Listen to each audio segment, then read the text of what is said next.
It was one of those nasty winter afternoons that makes you question all your life choices. Early February in upstate New York, a cocktail of wind, snow, and sleet blasted from the northwest, trying its best to strip away any last shred of optimism. I was already running on fumes, both physically and mentally. A week of overtime on a new housing project had me looking more zombie than human, and to top it off, the flu was knocking at my door like a persistent salesman. I'm a carpenter, been doing it since I could swing a hammer. At 38 years old, I've built more homes for strangers than I care to count, but my own life? That was still very much under construction. Money's always tight. My wife, Rachel, the irony, had insisted on this big house a couple of years back, 5 bedrooms, 3 bathrooms, all the bells and whistles. And I, like a fool, agreed. Now most of my paycheck went toward keeping the lights on in her dream home. Lately, my motivation was a family trip to Florida over spring break. I'd been saving for months, thinking the kids, 14-year-old Jacob and 10-year-old Ava, deserved a real vacation. Truth be told, I was also looking forward to a couple of beers on the beach and maybe a glimpse of college girls enjoying their R&R. Not that it mattered anymore. That day, though, I couldn't push through, fever, pounding headache, the works. My foreman, Frank, took one look at me and barked, "Get the hell out of here before you keel over." So I packed up my things and headed for my old Ford pickup truck to drive home. I thought about calling Rachel, but even dialing her number seemed like too much effort. It was break time, and my old friend Ben took one look at me and said there was no way I'd be able to drive in this condition, so he offered to drive me home now and pick me up tomorrow on his way to work. Here's the thing about me, I'm not some Adonis, 6 maybe, 220 pounds, closer to 230 after the holidays. Balding? Sure. But I've got the dad bod thing down, and I'm fine with it. Rachel, my wife of 16 years, seemed fine with it too, or so I thought. When we arrived, her car was gone. I figured she was at the store or running errands. The house was quiet when I stumbled in. All I wanted was a hot shower, a slug of NyQuil, and maybe Rachel fussing over me. She was good at that, her version of maternal instincts kicking in when someone was sick. As I trudged upstairs, I noticed something odd. Rachel was a neat freak, military-grade bed-making skills, but our bed? It looked like 2 raccoons had been wrestling on it. The sheets were crumpled, pillows askew. And then I saw it, a wet, slimy spot on the sheet. My brain didn't connect the dots at first, I was too out of it. But when I got closer, something inside me clicked. The smell hit me next. Not just sweat or perfume, no, this was different.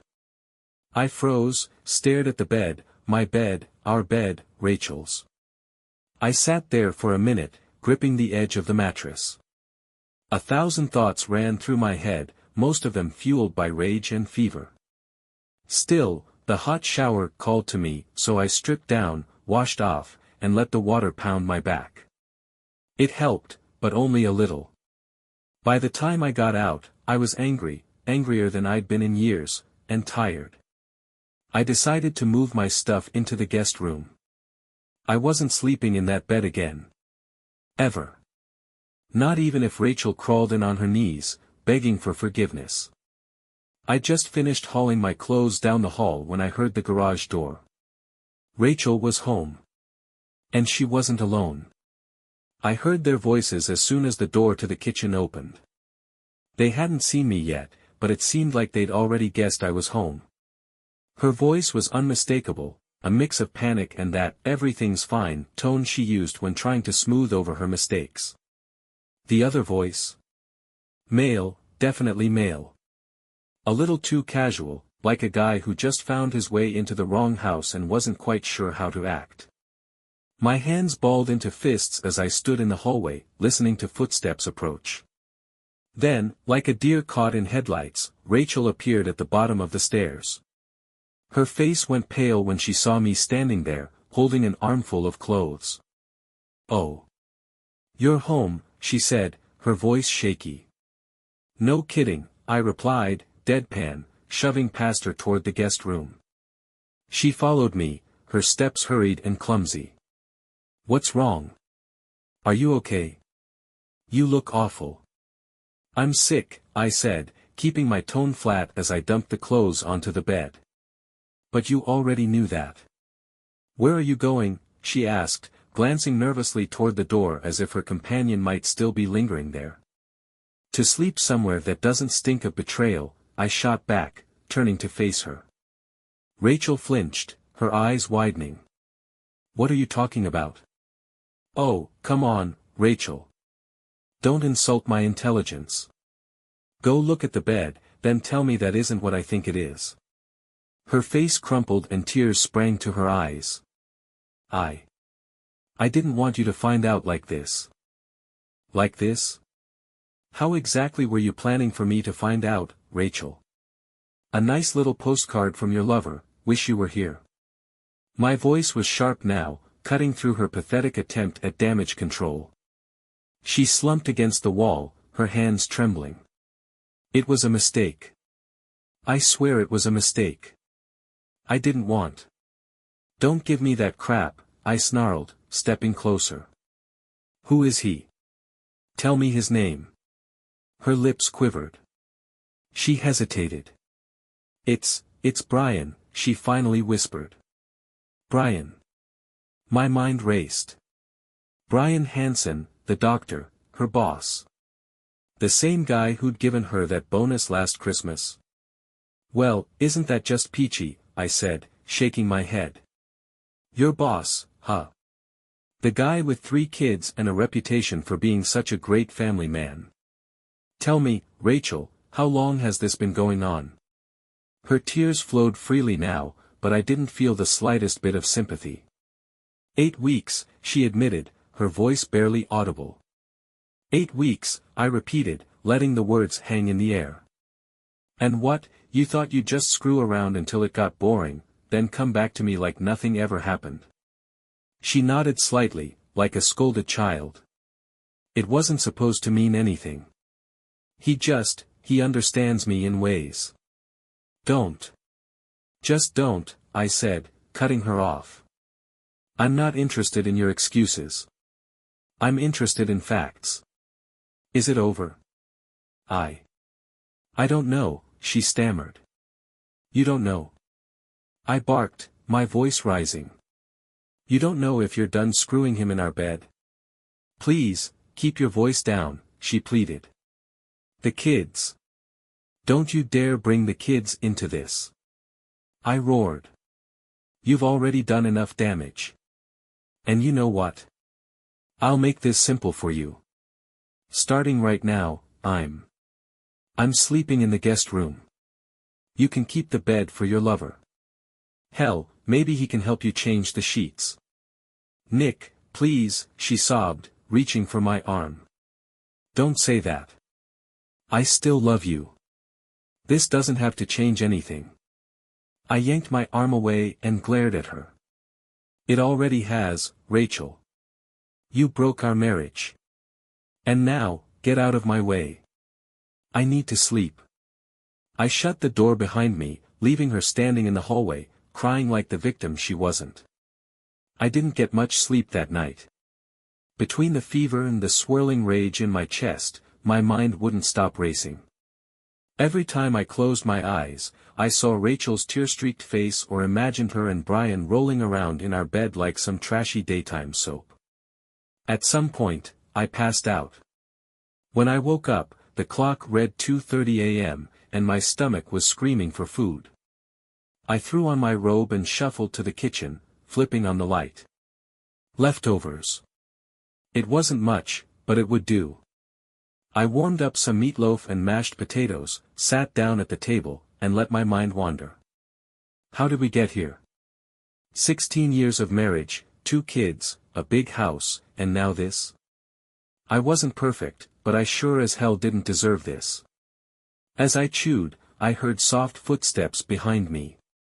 Rachel stood in the doorway, still in her nightgown, looking like she'd been crying for hours. Her eyes were puffy, her face pale. "I heard you out here," she said, her voice small. "Are you feeling any better?" I didn't answer right away. I just stared at her as I set my fork down and leaned back in the chair. "Are you ready to tell me the truth?" She hesitated, then nodded. "Yes." "Good. Then let's start with this, do you love him?" "I don't know," she whispered, tears welling up again. "You don't know," I said, my voice dripping with sarcasm. "Well, that's comforting. How about this, do you plan to keep seeing him?" Her face crumpled again, and she covered her mouth with her hand. "I don't know." "Wrong answer," I said, standing up and glaring at her. "Here's what's going to happen, Rachel. Tomorrow, I'm calling a lawyer. I'm going to figure out exactly how much of my life you're about to destroy. And after that, you'd better have an explanation that makes sense. Because right now, all I see is a selfish, manipulative woman who threw away everything we built for a cheap thrill." "You don't understand," she said, her voice cracking. "Oh, trust me. I understand just fine," I snapped. "I understand that you didn't give a damn about me or the kids when you brought him into our house. I understand that you thought you could have your little fling, and I'd just roll over and take it. But here's the thing, Rachel, I'm not that guy." I stepped past her, heading for the stairs. "Nick, wait," she called after me. "Please, don't do anything rash. Just, think about the kids. Think about us." I stopped halfway up the stairs and looked back at her. "I already have, Rachel. And I'm done thinking. Tomorrow, you'll know exactly where I stand." The next morning, I woke up with a clear head and a plan. Rachel had already left for work by the time I got out of bed. Good. I didn't want to see her face just yet. The first thing I did was call a divorce lawyer. I wasn't ready to file, but I needed to know my options. The lawyer confirmed what Rachel had hinted at: in this state, a divorce would be messy and expensive, alimony, child support, splitting assets. It was a financial minefield. But I wasn't about to let her walk all over me. Next, I called my parents. They were furious when I told them what had happened. My dad's voice got that edge it always did when he was pissed. My mom cried. But they agreed to help. They'd take care of the kids if it came to that. After that, I paid a visit to Rachel's parents. Her dad looked like he was about to punch a hole in the wall when I told him. Her mom just sat there, shaking her head in disbelief. "Whatever you decide, Nick," her dad said, "we support you. But Rachel needs to understand what she's done here." "Oh, she'll understand," I replied. The rest of the day was a blur of phone calls and paperwork. I changed the beneficiary on my life insurance, updated my will, and transferred half our savings into a separate account. By the time I got back home, I felt like I'd been hit by a truck. But I was ready for what came next. Rachel came home at her usual time, 7 p.m., like it was just another day in her perfect little world. She stepped into the kitchen and hung her coat on the chair, not even looking at me as I sat there at the table, waiting for her. The kids were already at my parents' house, so it was just the two of us. She finally glanced my way, her smile fading as she saw the look on my face. "You didn't go to work today?" she asked, trying to sound casual. "No," I replied, my voice flat. "I had things to do." Her brow furrowed as she set her purse on the counter. "Like what?" "Oh, you know," I said, leaning back in my chair. "Talking to a lawyer, updating my will, explaining to your parents what their perfect daughter has been up to." Her eyes widened in panic. "You told my parents?" "Damn right I did," I said, crossing my arms. "They deserve to know how their little princess screwed up her life and mine." She stood there, frozen, her mouth opening and closing like a fish out of water. "You've given this some thought, right?" I continued, my tone dripping with sarcasm. Because if you thought I was just going to sit here and let you keep screwing Brian while I pay the bills, you've seriously underestimated me. Nick, please, she whispered, her voice shaking. I didn't mean for it to get this far. I still love you. Can't we just work this out? Work this out? I repeated, laughing bitterly. Rachel, you brought another man into our bed. You lied to me. You disrespected me. What exactly do you think there is to work out? She didn't answer, she just stood there, tears streaming down her face. So here's how this is going to go, I said, standing up and towering over her. I'm not divorcing you. If you want out, you'll have to file. But I'm not sticking around to play husband while you figure out your feelings for your boss. Her face turned pale.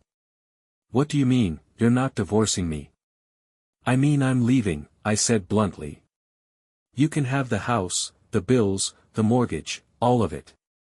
I've already moved my personal accounts. The kids are staying with my parents for now, and if you can't support them, you'll have to give up custody. Oh, and you might want to talk to Brian about hiring you, because I doubt you'll still have a job tomorrow. Her jaw dropped. What did you do? I called his wife, I said, watching her face drain of color. Told her everything. She didn't seem thrilled about her husband screwing his secretary. Weird, huh? Oh my God, she gasped, staggering back a step. You didn't. Oh, I did, I said, smiling coldly. And while I'm at it, I've quit my job. No income means no alimony. Good luck getting blood from a stone, Rachel. She sank into a chair, shaking her head. You're insane. What are we supposed to live on? That's your problem, I replied, grabbing my truck keys from the counter. Maybe Brian can spot you a few bucks. Or better yet, figure it out yourself, just like I'm going to do. I walked to the door and turned back to face her one last time. You wanted freedom, Rachel. Congratulations, you've got it. Have a nice life. And with that, I walked out, leaving her sitting there in the ruins of her perfect little fantasy. The drive south felt like shedding skin. Every mile that rolled under my truck was another layer of my old life peeling away. I didn't even bother looking in the rearview mirror. There was nothing back there worth seeing. By dawn, I'd crossed into Pennsylvania and kept going, fueled by bad coffee and a need to put as much distance as possible between me and the wreckage I left behind. The Gulf Coast was my destination. Construction jobs were everywhere, and nobody asked questions if you worked hard and stayed out of trouble. That was fine by me. All I needed was a paycheck, a roof over my head, and enough quiet to figure out what the hell to do with the rest of my life. But while I was busy disappearing, Rachel's world was imploding. Her first problem came bright and early the next day, when Brian's wife marched into the clinic. Word on the street was that she stormed into the reception area, threw a folder full of printouts onto the counter, and loudly declared that her husband wouldn't be employing his little mistress anymore. Patients and staff alike got a free episode of married people behaving badly, complete with shouting, crying, and a slap that echoed through the waiting room. By lunchtime, Rachel was unemployed. The humiliation didn't end there. Rachel's parents, already furious after our little chat, refused to help her financially. You made this mess, her dad told her. Now you can clean it up. Her attempts to sell the house were another disaster. Between the mortgage, closing costs, and the custom furniture she'd insisted on financing, there was barely any equity left. She ended up moving into a dingy apartment, her shiny SUV repossessed, and no white knight in sight to save her. Brian's wife made sure of that. Meanwhile, my parents were taking care of Jacob and Ava. They didn't mince words about Rachel's behavior, but they shielded the kids from the worst of it. They gave them stability, discipline, and a sense of what loyalty looked like. I sent money whenever I could, mostly to fund their college savings. Rachel tried to rebuild her relationship with them, but the damage was done. Ava barely spoke to her, and Jacob called her by her first name instead of Mom. It wasn't outright hostility, but it was cold, like distant roommates who tolerated each other out of necessity. For me, life became simple: work during the day, drink a couple of beers at night, and sleep dreamless until it all started again. I sent cards to the kids on their birthdays, called on Christmas, and avoided questions about when I'd visit. I wasn't ready. Not yet. 8 years later, I finally made the trip back home. Jacob was 22 and studying engineering, Ava was 18 and planning to be a teacher. They turned out better than I could have hoped, and I owed most of that to my parents. Rachel was still in town, still working as a cashier at a grocery store. Out of curiosity, I stopped by to see her, not to talk, just to see. I grabbed a few random items and lined up at her register. She didn't recognize me at first. Her face was lined, her eyes tired, and her once perfect hair was streaked with gray. But when she looked up and saw me, all the color drained from her face. "Are you having a good life now, Rachel?" I asked, my voice calm, almost casual. She stared at me, speechless, before her knees buckled and she fainted right there behind the register. I walked out without looking back. The funny thing about revenge is that it doesn't bring closure. Rachel's life had fallen apart, but it didn't fix mine. What did, though, was watching my kids grow up strong, honest, and capable. They were my real victory, the only thing worth fighting for. Rachel? She was just a cautionary tale, a reminder that every decision comes with a price. And sometimes that price is everything.